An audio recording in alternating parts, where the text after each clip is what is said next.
You gotta stop gossiping about God. There are certain messages that God tells you and puts in front of you for you to not take and tell, but for you to keep to yourself. There are certain blessings, certain opportunities, certain messages that God didn't want you to tell other people, because when you tell other people, they're not going to understand like you do, right? And they're not going to get it.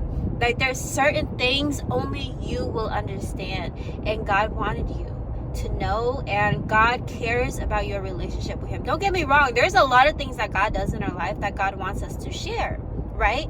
But I'm a big believer that there are certain things, certain revelations, especially revelations that you have in your life that is meant to be kept between you and God. Why do you keep gossiping about God, right?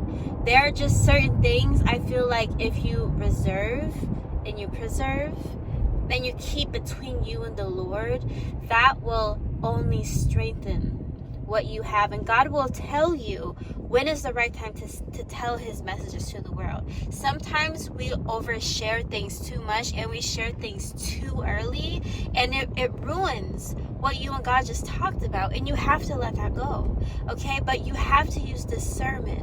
When's the right time to share? When's the right time to keep quiet? Because there's a time and place for everything. So I don't know who needs to hear this, but somebody needs to hear this message today. Stop gossiping about God and only talk about God when the time is right. Use your discernment.